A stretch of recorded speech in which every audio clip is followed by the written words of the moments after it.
So ಈಗ ಬಿಜೆಪಿಯ ವಿರುದ್ಧ ಶೆಟ್ಟರ್ ಅವರು ಸಾಲು ಸಾಲು ಚಾರ್ಜ್ ಶೀಟ್ ಅನ್ನ ಹಾಕ್ತಾ ಇದ್ದಾರೆ. ಗುಡ್ ಬೈ ಏನೋ ಹೇಳಿದ್ರು, ಜೊತೆಗೆ ಬಿಜೆಪಿಯ ವಿಚಾರದಲ್ಲಿ ಶೆಟ್ಟರ್ಗೆ 2 ಆಫರ್ ಅನ್ನ ಹೈಕಮಾಂಡ್ ಕೊಡ್ತಾ ಮುಂದಿನ ನಡೆ ಏನಾಗಿದ್ದಾಗ ಲಿಂಗಾಯತ ಮತಬುಟ್ಟಿ ವಿಭಜನೆ ಬಗ್ಗೆ ಈಗ ಹೈಕಮಾಂಡ್ ಲೆಕ್ಕಾಚಾರ ಹಾಕ್ತಾ ಇದೆ. ಈ ಕಡೆ ಇವರು ಹಾಕ್ತಾ ಇದ್ದಾರೆ. ಆಫರ್ ಅನ್ನ ಹಲವು ರೀತಿಯಾಗಿ ಕೊಟ್ಟಿದ್ದಾರೆ. ಆಫರ್ ಅನ್ನ ಒಪ್ಪದೆ ಈಗ ಬಂಡಾಯವನ್ನ ಎದ್ರ ಶೆಟ್ಟರ್ ಅವರು. ಬಿಜೆಪಿಗೆ ಮಾಜಿ CM Jagadish Shettar good bye ಅನ್ನ ಹೇಳಿದ್ದಾರೆ. 2 ಆಫರ್ ಅನ್ನ ಹೈಕಮಾಂಡ್ ನೀಡಿದ್ದು.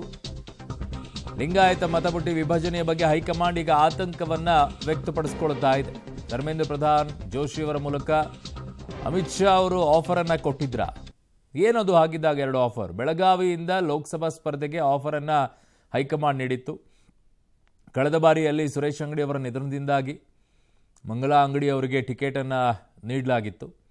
ಅದನ್ನು ಕೂಡ ಜಗದೀಶ್ ಶೆಟ್ಟರ್ ಅವರೇ ಕೊಡಿಸಿದ್ರಲ್ಲಿ ಮಂಗಳಾ ಅಂಗಡಿಯವರಿಗೆ. ಸೊ ಹಾಗಾಗಿ ಆ ಸ್ಥಾನವನ್ನು ನೀವೇ ತುಂಬಬೇಕು ಅಂತ ಕೇಳಿಕೊಳ್ತಾ ಇದ್ದಿದ್ದು. ಬಟ್ ಅವರು ಅದನ್ನು ಒಪ್ಕೊಂಡಿಲ್ಲ. ಕೇವಲ ಸ್ಪರ್ಧೆ ಮಾಡೋದಷ್ಟೇ ಅಲ್ಲ, ನಿಮಗೆ ಕೇಂದ್ರದಲ್ಲಿ ಸಚಿವ ಸ್ಥಾನವನ್ನು ಕೂಡ ಕೊಡ್ತೀವಿ ಮುಂದಿನ ಸರ್ಕಾರದಲ್ಲಿ ಅನ್ನುವಂಥ ಭರವಸೆಯನ್ನು ಕೂಡ ನೀಡಿತ್ತು. ಆದರೆ ಅದನ್ನು ಕೂಡ ಅವರು ಒಪ್ಕೊಂಡಿಲ್ಲ. ಸೊ ಹಾಗಾಗಿ ಈಗ ಏನು ಮಾಡ್ತಾರೆ? ಯಾವುದೇ ಕಾರಣಕ್ಕೂ ಕೂಡ ಟಿಕೆಟ್ ಕೊಡೋಕೆ ಆಗೋದಿಲ್ಲ ಅಂತ ಹೈಕಮಾಂಡ್ ಸ್ಪಷ್ಟಪಡಿಸಿದೆ. ತುಂಬ ಸ್ಟ್ರಾಂಗ್ ಆಗಿ ನಿಂತ್ಕೊಂಡಿದ್ದಾರೆ. ಪಕ್ಷವನ್ನು ಕಟ್ಟಿದವರೇ ಆಗಿರ್ಬೋದು, ಹಿರಿಯರೇ ಆಗಿರ್ಬೋದು, ಯಾವುದಕ್ಕೂ ಇಲ್ಲ. ಕುಟುಂಬದವರಿಗೆ 1 ಟಿಕೆಟ್, ಎಲೆಕ್ಷನ್ ಬಳಿಕ ಶೆಟ್ಟರ್ ಅವರಿಗೆ ಕೇಂದ್ರದಲ್ಲಿ ಸ್ಥಾನ. ಅಂದರೆ ಒಂದು ಕಡೆಗೆ ನಿಮಗೆ ಬೇಡ, ನಿಮ್ಮ ಕುಟುಂಬದಲ್ಲಿ ಯಾರಿಗಾದರೂ ಒಂದು ಕೇಳಿ ಅವ್ರಿಗೆ ಟಿಕೆಟ್ ಕೊಡ್ತೀವಿ ಅನ್ನುವಂಥದ್ದು, ಅವ್ರು ನಿಂತ್ಕೊಳ್ಳಿ ಅಂತ. ಎರಡನೆಯದ್ದು, ನಿಮಗೆ ಲೋಕಸಭೆಯಲ್ಲಿ ಸ್ಪರ್ಧೆ ಮಾಡಿ ನಿಮಗೆ ಕೇಂದ್ರದಲ್ಲಿ ಸಚಿವ ಸ್ಥಾನ ಕೊಡ್ತೀವಿ ಅಂತ. ಇವೆರಡನ್ನೂ ಕೂಡ ಆಫರ್ ಕೊಟ್ಟಿದ್ರು. ಎರಡನ್ನೂ ತಿರಸ್ಕಾರ ಮಾಡಿದರೆ. 2-3 ತಿಂಗಳ ಹಿಂದೆಯೇ ಈಗ ಇದನ್ನು ಹೇಳಿದ್ದಿದ್ರೆ ನಾನು ಮಾನಸಿಕವಾಗಿ ಸಿದ್ಧ ಆಗ್ತಾ ಇದೆ, ಈಗಂತೂ ಸಾಧ್ಯ ಇಲ್ಲ ಅನ್ನುವಂಥ ಸಂದೇಶವನ್ನು ಜಗದೀಶ್ ಶೆಟ್ಟರ್ ಅವರು ರವಾನೆಯನ್ನು ಮಾಡಿದ್ದಾರೆ. ಸೊ ನಾನು ಮಾನಸಿಕವಾಗಿ ಸಿದ್ಧನಾಗಿಲ್ಲ, ಎಲೆಕ್ಷನ್ ನಿಲ್ಲಬೇಕು ಅಂತ ಇದ್ದೆ, ಇವೆಲ್ಲವೂ ಕೂಡ ಈಗ ಬರುತ್ತೆ. ನನ್ನ ಸಹೋದ್ಯೋಗಿ ಪೊಲಿಟಿಕಲ್ ಬ್ಯೂರೋಯಿಂದ ಮಸೂದ್ ನನ್ನೊಂದಿಗೆ ಈಗ ನೇರ ಸಂಪರ್ಕಕ್ಕೆ ಸಿಗ್ತಾ ಇದ್ದಾರೆ. ಮಸೂದ್, 2 ಆಫರ್ಗಳನ್ನು ಕೂಡ ಬಿಟ್ಟಿದ್ದಾರೆ ಜಗದೀಶ್ ಶೆಟ್ಟರ್ ಅವರು. ಜಗದೀಶ್ ಶೆಟ್ಟರ್ ಅವರಿಗೆ ಏಕಾಏಕಿ ಬಂದಂಥ ಮೆಸೇಜ್ ಅಂತೂ ಅಲ್ಲ ಅದು. ಅವರಿಗೆ ಟಿಕೆಟ್ ತಪ್ಪುತ್ತೆ ಅನ್ನೋದು ಸುಮಾರು ದಿನಗಳಿಂದಲೂ ಕೂಡ ಈ ಬಗ್ಗೆ ಬಹಳ ದೊಡ್ಡ ಮಟ್ಟದ ಚರ್ಚೆಗೂ ಬರ್ತಾ ಇತ್ತು. ಅದಕ್ಕೆ ಸಂಬಂಧಪಟ್ಟಂತೆ ಅವರು ದೆಹಲಿಗೂ ಕೂಡ ಓಡಾಡಿ ಮಾತುಕತೆಯನ್ನು ನಡೆಸಿರೋದು ಕೂಡ ಏನು ಮುಚ್ಚಿಟ್ಟಿರುವಂಥದ್ದಲ್ಲ.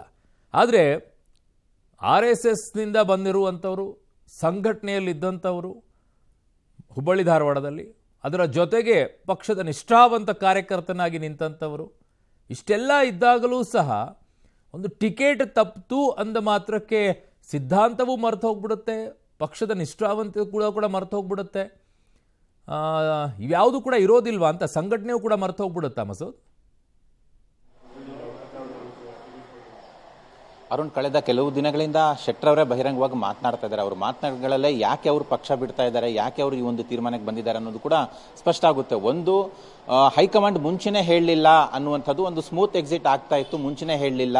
ಇಷ್ಟು ವರ್ಷ 25 ವರ್ಷ ಪಕ್ಷಕ್ಕಾಗಿ ಸೇವೆ ಮಾಡಿರುವಂಥದ್ದು, ಅವ್ರ ಕುಟುಂಬ ಜನಸಂಖ್ಯೆಗೆ ಹತ್ತಿರ ಇರುವಂಥದ್ದು, ಸಂಘದ ಕಾರ್ಯಚಟುವಟಿಕೆಯಲ್ಲೂ ಕೂಡ ಅವರು ಗುರುತಿಸಿಕೊಂಡಿರುವಂಥದ್ದು, ಜೊತೆಗೆ ಬಿಜೆಪಿಗೆ ಅವರ ಲೈಫ್ನ ಇದುವರೆಗೆ ಮುಡಿಪಾಗಿಟ್ಟಂಥವ್ರು ಅವರು, ಅವ್ರ ಕುಟುಂಬದವರು. ಆ ಥರದ ವ್ಯಕ್ತಿಗೆ ಪಕ್ಷ ಕಟ್ಟಿ ಬೆಳೆಸಿದವರು, ಯಡಿಯೂರಪ್ಪನವ್ರ ಜೊತೆ, ಈಶ್ವರಪ್ಪನವ್ರ ಜೊತೆ ಸೇರ್ಕೊಂಡು, ಮತ್ತಷ್ಟು ಹಿರಿಯ ನಾಯಕರ ಜೊತೆ ಸೇರ್ಕೊಂಡು ಪಕ್ಷ ಕಟ್ಟಿ ಬೆಳೆಸಿದವರು, ಇಲ್ಲಿವರೆಗೆ ತಂದವರು. ಆ ಥರದವ್ರಿಗೆ ಕೊನೆ ಕ್ಷಣದಲ್ಲಿ ಹೇಳದೆ ಕೇಳದೆ ಟಿಕೆಟ್ ತಪ್ಪಿಸುವಂತಹ ಪ್ರಯತ್ನ ಮಾಡಿರುವಂಥದ್ದು. ಜೊತೆಗೆ ಇದರಲ್ಲಿ ಕೆಲವರ ರಾಜ್ಯ ನಾಯಕರ ಪಿತೂರಿ ಸಂಚಿರುವಂಥದ್ದು ಕೂಡ ಅವರು ಈಗಾಗಲೇ ಬಹಿರಂಗಪಡಿಸಿದ್ದಾರೆ. ಯಾರು ಅಂತ ಇನ್ನೂ ಹೆಸರು ಹೇಳಿಲ್ಲ, ಆದರೆ ಮುಂದಿನ ದಿನಗಳಲ್ಲಿ ಅದು ಬಹಿರಂಗಪಡಿಸ್ತೀನಿ ಅಂತ ಹೇಳಿದ್ದಾರೆ. ಅವ್ರು ನೋವಾಗಿರುವಂಥದ್ದು ಇಷ್ಟೇ, ಕೊನೆ ಕ್ಷಣದಲ್ಲಿ ಟಿಕೆಟ್ ಕೊಡೋದಿಲ್ಲ ಅನ್ನುವಂಥ ಒಂದು ಸಂದೇಶ ರವಾನೆ ಆಗಿರುವಂಥದ್ದು. ಕೊನೆ ಕ್ಷಣದಲ್ಲಿ ಇನ್ನೇನು ನಾಳೆ ಟಿಕೆಟ್ ಅನೌನ್ಸ್ ಆಗುತ್ತೆ, ಇವತ್ತು ಟಿಕೆಟ್ ಅನೌನ್ಸ್ ಆಗುತ್ತೆ ಅನ್ನುವಂಥ ಸಂದರ್ಭದಲ್ಲಿ ಹೈಕಮಾಂಡ್ ನಾಯಕರು ಸೂಚನೆ ಕೊಡುವಂಥದ್ದು, ಫೋನ್ ಮಾಡಿ ನೀವು ಸ್ವಯಂ ನಿವೃತ್ತಿ ಘೋಷಣೆ ಮಾಡಿ ಅನ್ನುವಂಥ ಹೇಳಿಕೆ ಕೊಟ್ಟಿರುವಂಥದ್ದು. ಇವು ಒಂದು ರೀತಿಯಲ್ಲಿ ಬಹಳ ಹರ್ಟ್ ಆಗಿರುವಂಥದ್ದು. ಅವರಿಗೆ ಇಷ್ಟು ವರ್ಷ ನಾನು ಮಾಡಿದ್ದು ಏನು ಬೆಲೆ ಬಂತು ಒಂದು. ಇನ್ನೊಂದು, ನನ್ನ ವಿಚಾರದಲ್ಲಿ ಯಾಕೆ ಈ ಥರದ ನಡೆಯನ್ನು ಹೈಕಮಾಂಡ್ ನಾಯಕರು, ರಾಜ್ಯ ನಾಯಕರು ಅನುಸರಿಸ್ತಾ ಇದ್ದಾರೆ, ಏನು ತಪ್ಪಿದೆ, ಏನು ಆರೋಪ ಇದೆ, ಏನು ಕಳಂಕ ಇದೆ ಅನ್ನುವಂಥದ್ದು ಕೂಡ ಅವರು ಪ್ರಶ್ನೆ ಮಾಡ್ಕೊಳ್ತಾ ಇದ್ದಾರೆ.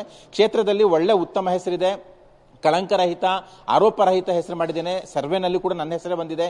ಇಷ್ಟೆಲ್ಲ ಇದ್ರೂ ಕೂಡ ನನಗೆ ಯಾಕೆ ಟಿಕೆಟ್ ಕೊಡ್ತಾ ಇಲ್ಲ ಅನ್ನುವಂಥದ್ದು. ಜೊತೆಗೆ ಏಜ್ ಕೂಡ ಈಗ ಅವ್ರಿಗೆ 67. ಇನ್ನೂ ಕೂಡ ಏಜ್ ಇದೆ, ಅವ್ರಿಗೆ 75 ಏನು ವಯಸ್ಸಿನ ಮಿತಿ ಇದೆ ಹೈಕಮಾಂಡ್ ನೀತಿ ಪ್ರಕಾರ, ಅದಕ್ಕೂ ಇನ್ನೂ ಕೂಡ ವಯಸ್ಸಿದೆ. ನನಗಿಂತ ಹಿರಿಯರಿಗೆ ಟಿಕೆಟ್ ಕೊಟ್ಟಿದ್ದಾರೆ, ನನ್ನ ವಿಚಾರಕ್ಕೆ ಯಾಕೆ ಈ ಒಂದು ಧೋರಣೆ ಅನ್ನುವಂಥದ್ದು ಅವ್ರಿಗೆ ಇನ್ನೂ ಕೂಡ ಅರ್ಥ ಆಗ್ತಿಲ್ಲ. ಆದರೆ ಕೆಲವರ ಪಿತೂರಿ ಅಂತೂ ಅವರು ಸ್ಪಷ್ಟಪಡಿಸಿದ್ದಾರೆ, ಮುಂದಿನ ದಿನಗಳಲ್ಲಿ ಬಹಿರಂಗಪಡಿಸಿದ್ದಾರೆ. ಈ ಹಿನ್ನೆಲೆಯಲ್ಲಿ ಅವರು ಪಕ್ಷ ಹೇಳಿದ್ರು ಕೂಡ ಕೊನೆ ಕ್ಷಣದಲ್ಲಿ ಪಕ್ಷದಿಂದ ಆಚೆ ಕಾಲಿಡ್ತಾ ಇರುವಂಥದ್ದು, ಜೊತೆಗೆ ಪಕ್ಷೇತರ ಸ್ಪರ್ಧೆನೋ ಅಥವಾ ಬೇರೆ ಪಕ್ಷ ಸೇರ್ತೇನೋ ಅದನ್ನ ಮುಂದಿನ ದಿನಗಳಲ್ಲಿ ನಿರ್ಧಾರ ಮಾಡ್ತಾರೆ. ಸದ್ಯಕ್ಕೆ ಇವತ್ತು ರಾಜೀನಾಮೆಯನ್ನ ಕೊಡ್ತಾ ಇದ್ದಾರೆ. ಹೈಕಮಾಂಡ್ಗೆ, ರಾಜ್ಯ ಬಿಜೆಪಿಗೆ ಇದೊಂದು ರೀತಿಯ ದೊಡ್ಡ ಶಾಕ್ ಅಂತಾನೆ ವಿಶ್ಲೇಷಣೆ ಮಾಡಲಾಗ್ತಿದೆ. ಇವತ್ತು ರಾಜೀನಾಮೆ ಕೊಟ್ಟ ನಂತರ ಮತ್ತೆ ವಾಪಸ್ ಬಂದು ಬೆಂಬಲಿಗರ ಜೊತೆ ಒಂದೆರಡು ದಿನಗಳ ಕಾಲ ಚರ್ಚೆ ಮಾಡಿ ಅವರು ಮುಂದಿನ ತೀರ್ಮಾನವನ್ನ ತೆಗೆದುಕೊಳ್ತಾರೆ. ಸೊ ಏನಾಗುತ್ತೆ ಕಾದು ನೋಡಬೇಕಾಗಿದೆ. ಒಟ್ಟಾರೆಯಾಗಿ ಅವ್ರಿಗೆ ನೋವಾಗಿದೆ, ಹರ್ಟ್ ಆಗಿದೆ. ಆ ಹಿನ್ನೆಲೆಯಲ್ಲೇ ಈ ಒಂದು ತೀರ್ಮಾನಕ್ಕೆ ಬಂದಿದ್ದಾರೆ. ಆ ಹಿನ್ನೆಲೆಯಲ್ಲೇ ಹೈಕಮಾಂಡ್ ಕೊಟ್ಟಂತಹ ಎಲ್ಲ ಆಫರ್ಗಳನ್ನು ಕೂಡ ಅವರು ನಿರಾಕರಿಸಿರುವಂಥದ್ದು. ಅರುಣ್.